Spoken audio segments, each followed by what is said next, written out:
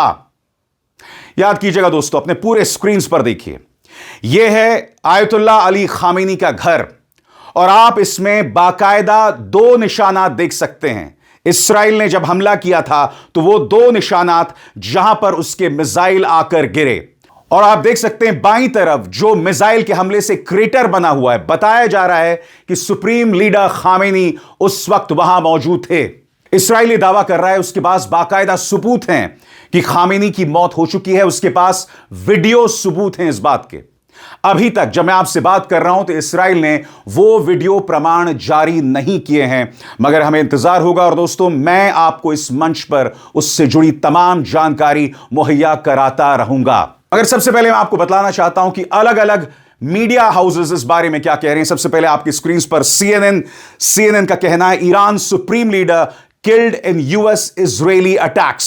उसी तरह से अगर हम BBC की बात करें तो BBC का कहना है, ईरान के सरकारी मीडिया ने कहा आयतुल्लाह अली खामेनी की हो गई है मौत। उसी तरह से जैसा कि आप देख सकते हैं, अल जजीरा ने भी उनकी मौत की पुष्टि की है। हालांकि अल जजीरा ने पहले यह दावा किया था कि ईरान ने उनकी मौत को सिरे से खारिज कर दिया है और उसके बाद अल जजीरा ने भी इस बात की पुष्टि की। अब मैं आपको दिखाने वाला हूं अल जजीरा की पूरी रिपोर्ट, जिसमें उन्होंने इस बात की पुष्टि की कि अब खामेनी नहीं रहे, और यही नहीं, वो ये भी बतला रहे हैं कि खामेनी के क्या मायने थे। सुना जाए। Region. Iran retaliated by firing nearly 200 ballistic missiles at Israel. A ceasefire was implemented after 12 days. Khamenei called for regional cooperation to stop Israel. The policies adopted by our enemy are to sow the seeds of division and sedition, to drive a wedge among all the Muslims. They are the enemies of the Palestinians, Lebanese, Egyptians, Yemenis, Syrians and Iraqis. Tensions flared up again after protests broke out in Iran in December 2025, first against the plummeting currency, then anti-government protests spread across the country. President Trump said he would attack Iran if it executed hundreds of protesters. Washington began a rapid and large-scale military build-up in the region, and Ayatollah Khamenei warned that any military conflict would not be contained within Iran's borders. To anyone who seeks to attack, the Iranian nation will deliver a strong blow.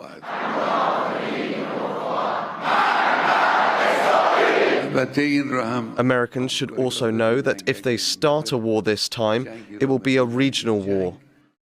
Weeks of diplomatic effort to de-escalate followed, with Oman mediating 3 rounds of indirect talks between the US and Iran.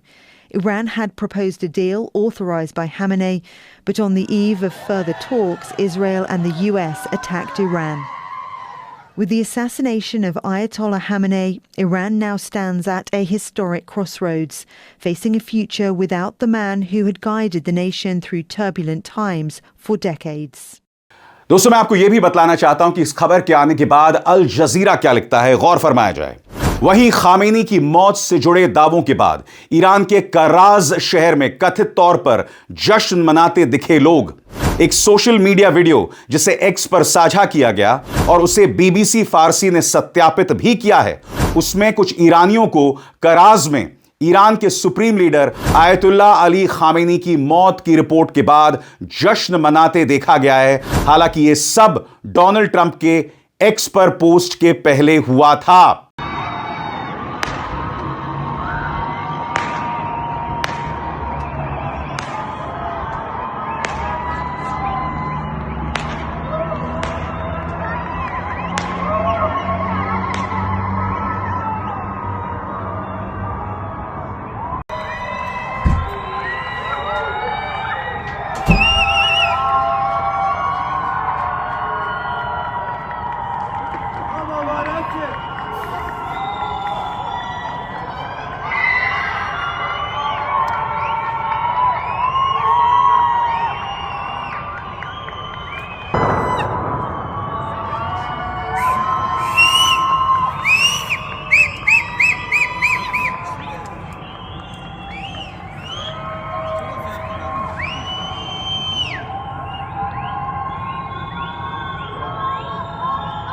जी हां, America के राष्ट्रपति Donald Trump ने अपने truth social media platform पर यह संदेश जारी किया था जो आप इस वक्त अपने स्क्रीन पर देख रहे हैं। इसका हिंदी में अनुवाद कुछ इस तरह से है। ट्रंप ने अपने ट्रूथ सोशल मीडिया प्लेटफॉर्म पर लिखा, खामेनी जो इतिहास के सबसे बुरे लोगों में से एक थे, अब मर चुके हैं।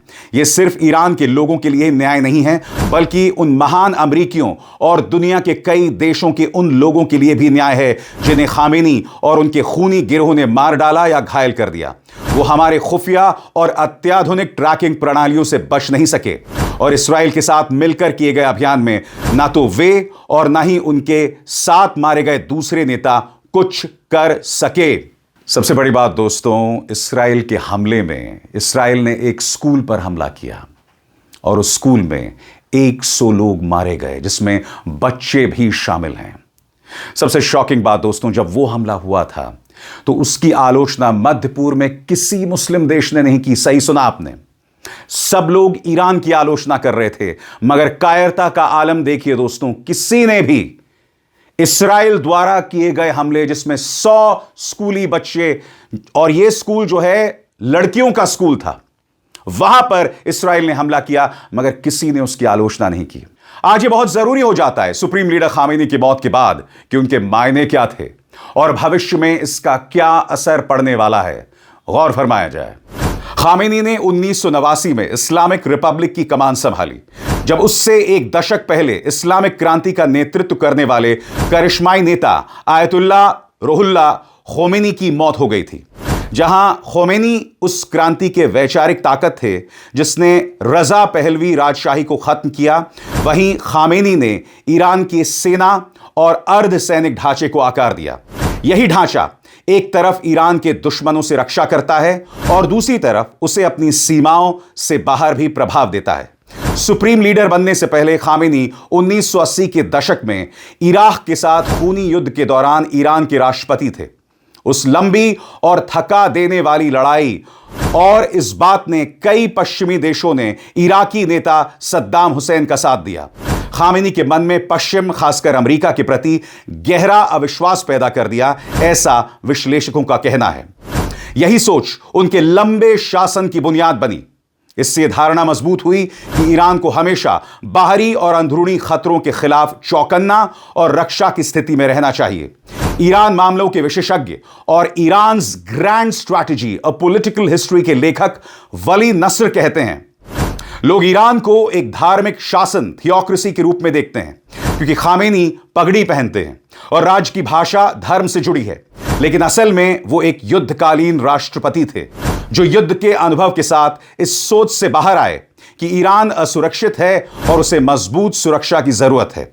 उनके नजरिए में अमेरिका ईरान का दुश्मन है और क्रांति, इस्लामिक रिपब्लिक और राष्ट्रवाद ये सब अलग नहीं है बल्कि एक ही ढांचे का हिस्सा हैं जिन्हें हर पल में सुरक्षित रखना जरूरी है। और आगे बढ़ने से पहले एक जरूरी संदेश, मेरे कार्यक्रमों के लिए आप नोटिफिकेशन का इंतजार मत कीजिए, मेरे चैनल में जाइए और खुद जाकर कार्यक्रम देखिए और रहिए अपडेटेड। मगर बड़ा प्रश्न, खामेनी की मौत के बाद क्या होगा? ट्रंप ये लगातार कह रहे हैं कि अब इरानियन रेवोल्यूशनरी गार्ड कोर और ईरानी सेना को हथियार डाल देने चाहिए, मगर हमें जो वहां से संकेत मिल रहे हैं, फिलहाल ईरान झुकने को तैयार नहीं है। सबसे पहले मैं आपको बतलाना चाहता हूं कि खामेनी की इस मौत के बाद, उनके निधन के बाद IRGC यानी इरानियन रेवोल्यूशनरी गार्ड कोर क्या कर रहा है, गौर फरमाया जाए। Islamic revolutionary guard core IRGC के पब्लिक रिलेशंस ने ऐलान किया कि ऑपरेशन ट्रू प्रॉमिस 4 की तीसरी और चौथी लहर शुरू हो गई है। यह कार्रवाई शनिवार 28 फरवरी 2026 को इस्लामिक रिपब्लिक के खिलाफ हुए अमेरिका इस्राइल हमलों के जवाब में की जा रही है, जबकि उसी वक्त तेहरान वॉशिंगटन के बीच ओमान की मध्यस्थता में न्यूक्लियर बातचीत चल रही थी। IRGC ने रविवार तड़के अपने तीसरे बयान में कहा कि यह ऑपरेशन लगातार अमेरिकी और ज़ायनिस्ट शासन यानी इसराइल के बड़े सैन्य और सुरक्षा ठिकानों को निशाना बना रहा है। बयान के मुताबिक इस बार ट्रू प्रॉमिस 3 से ज्यादा एडवांस मिसाइलें इस्तेमाल की जा रही हैं जो ज्यादा सटीक और ज्यादा तबाही मचाने वाली हैं। बयान में कहा गया है कि IRGC की फोर्सेस इलाके में दुश्मन के स्थायी और मोबाइल ठिकानों को ईरानी मिसाइलों और ड्रोन से निशाना बनाने के लिए पूरी तरह तैयार हैं। इससे पहले शाम IRGC ने दावा किया कि अमेरिकी जहाज MST को ईरानी नौसेना की मिसाइलों से गंभीर नुकसान पहुंचा है। अमेरिका और इस्राइल ने ईरान के 24 प्रांतों के कई शहरों में हवाई हमले किए थे, वो भी वियना में ईरान के न्यूक्लियर प्रोग्राम पर तय बातचीत में सिर्फ 2 दिन पहले। जैसे कि आप जानते हैं दोस्तों, सोमवार को टेक्निकल पक्ष यानी कि अमेरिका और ईरान के टेक्निकल पक्ष के बीच में बातचीत शुरू होने वाली थी, मगर जाहिर सी बात है कि खामेनी की मौत के बाद ये पूरी बातचीत जो है अब पूरी तरह से पटरी से उतर चुकी है। जैसे मैंने कहा, यह ईरान के लिए एक बहुत बड़ा झटका है और अब यह देखना है कि खामेनी की मौत के बाद क्या वाकई IRGC ईरानी सेना हथियार डाल देंगे। मैं आपका ध्यान खींचना चाहूंगा ईरान के बड़े नेता अली लारिजानी के इस बयान की तरफ गौर फरमाया जाए।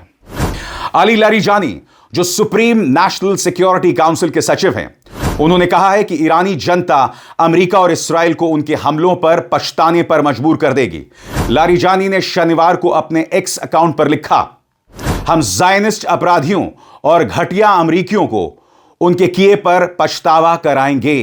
ईरान के बहादुर सैनिक और महान जनता इन अत्याचारी अंतर्राष्ट्रीय शैतानों को ऐसा सबक सिखाएंगे जिसे वे कभी नहीं भूल पाएंगे। इससे पहले उसी दिन अमेरिका और इस्राइल ने ईरान के 24 प्रांतों के कई शहरों में हवाई हमले किए, जिसमें सैन्य ठिकानों के साथ साथ रिहायशी इलाकों को भी निशाना बनाया गया है। ईरानी रेड क्रेसेंट सोसाइटी के मुताबिक स्थानीय समय 8:45 तक कम से कम 201 लोगों की मौतों की पुष्टि हो चुकी है। उस समय तक 737 लोग घायल बताए जा रहे हैं। तो यकीनन दोस्तों, एक बहुत बड़ा अध्याय न सिर्फ ईरान का बल्कि मध्य पूर्व का एक बहुत बड़ा अध्याय आज समाप्त हो गया, आज खत्म हो गया। मगर जैसे मैंने कहा, अब सबकी निगाह होगी कि ईरान के सुप्रीम लीडर के उत्तराधिकारी कौन होंगे, खामेनी के बाद कौन। और इससे जुड़ी तमाम जानकारी मैं अपने मंच पर आप तक पहुंचाता रहूंगा दोस्तों, क्योंकि आप जानते हैं कि इस मंच पर तथ्यों के आधार पर मैं आप तक जानकारी पहुंचाता हूं। ईरान के सुप्रीम लीडर खामेनी के बाद कौन, ईरान अब क्या करने जा रहा है, क्या ईरान घुटने टेक देगा या इसका करारा जवाब देगा? ये तमाम सवालात इस वक्त हमारे सामने हैं और इसके लिए हमें इंतजार करना पड़ेगा आज दिन भर के घटनाक्रम पर। अब इसार शर्मा को दीजिए इजाजत। नमस्कार।